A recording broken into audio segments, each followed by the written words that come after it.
Hello everyone, today we are checking out Luca Kaneshiro Mafia. Now, a lot of you guys have pointed me towards this one. I'm super excited to check it out. I've loved everything from Luca that I've heard so far, so this should be an absolute blast. A lot of you guys have said this is your favorite that you've heard from Luca, so I'm definitely excited to check this out.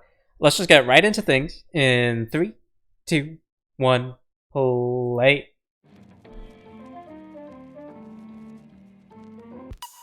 Ooh. That was a very abrupt switch up there. Oh, okay.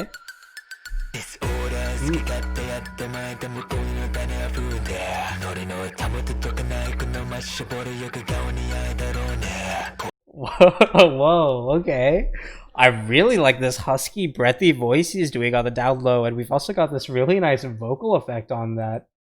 Also, we got this very digital melodic beat we've got here, but we've also got this acoustic sounding, it's probably digital, but it sounds pretty acoustic, this like bell effect in the back that's very fitting.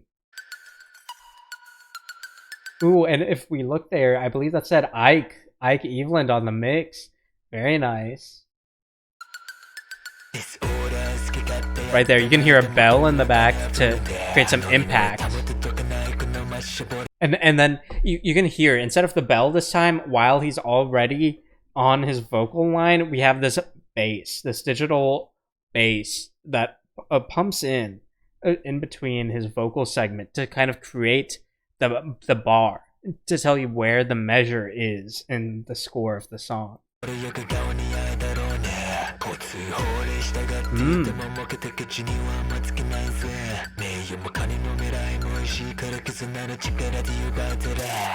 Nice.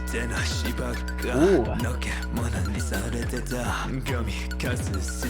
Nice. You can hear he just kind of he lifts up his voice a little bit. This is a perfect song for someone with as theatrical of a voice as Luca, because he can add those subtle inflections to make a song that might be normally repetitive into something that's fun and dynamic. Even if the beat or the projection doesn't change too much, he can add that emphasis, that inflection, and make it flow in his own unique way. And I think that's what this song probably serves to do, because it's got that breathy, husky tone to it. And he's doing that. Luca here is doing that amazingly. He's got this nice, subtle lull to his voice, but he's able to bring it up high for just a moment. He's able to swoop down low for just a moment and add those little sweet little touches to his voice. It's very dynamic, theatrical. It makes the song alive.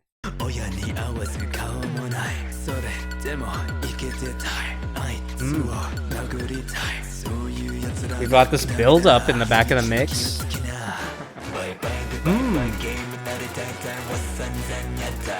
Interesting. We got a synth build up that went into digital drums. Then after the build up, we went into a horn and string progression, while his voice doesn't have too much of a tonal shift.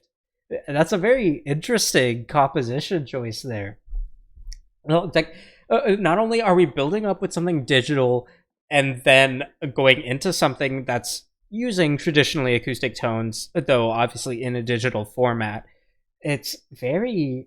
that's a very unique build-up there. I want to go back. You can hear this build-up here.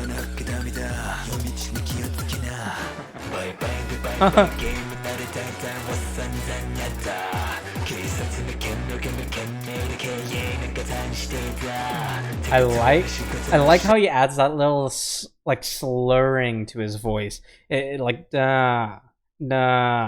It's like he's going from an exhale to like a vocal fry, and he's doing it just quick enough to make it feel like it's dragging on, like he's laid back, like he's in the visual, and it's very theatrical. And I feel like I say this now every time I hear Luca. He's just got that theater voice, and some of you have even told me that he has experience in theater, which makes a lot of sense with how much he's able to express himself in his singing.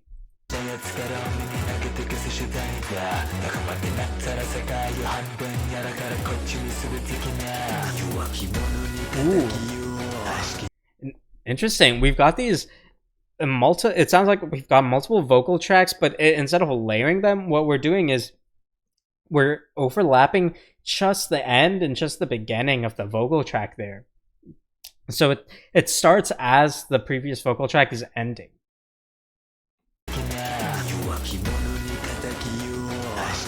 You can hear that he's still on the exhale from the previous vocal track as the new vocal track is being introduced. That's very interesting. It's adding this progression to the song right after that build-up, because we had this soft, husky, low introduction going into this build-up here, but we're still maintaining that vocal tone, and then now we still haven't shifted from that vocal tone, but what we're doing is we're adding more intensity to the composition. We're adding more progression to the mix. And so without having this dynamic, drastic vocal transition, we're still able to move the song forward and convey something.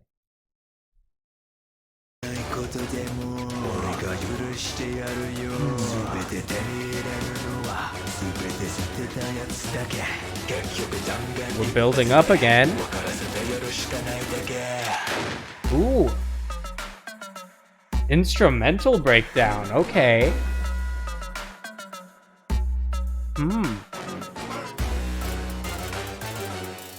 I like this melody we've got here. And oh, nice.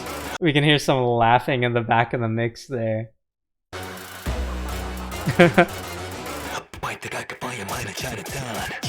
Ooh. Interesting. We've got this like 8-bit aesthetic tune in the back of the, well, not really in the back of the mix, it's pretty high in the mix with his vocals. Usually when you have a vocal speed up, a lot of the time what you'll notice is the instrumentation slows down because you want to emphasize the vocals and not have things conflict or have anything get messy. This song is directly attacking that messiness and saying, hey, we want this to sound messy. We want this to sound jittery. That's the point. And I really like how we've even got this kind of 8-bit aesthetic to the instrumentation to convey, like, yes, we're playing around with our sounds. We're seeing what we can do and what we can experiment with. And that's a lot of fun, especially when you have someone as theatrical as Luca going over that instrumentation and adding that, the way he can do a breathy voice, but have so many different variations of that huskiness, of that breathiness, is a lot of fun to hear. It's a very fun thing just to hear as a listener.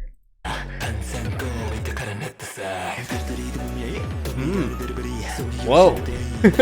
That was a abrupt instrumental change to a piano, and then we're going back to that string melody. Ooh, nice. Nice.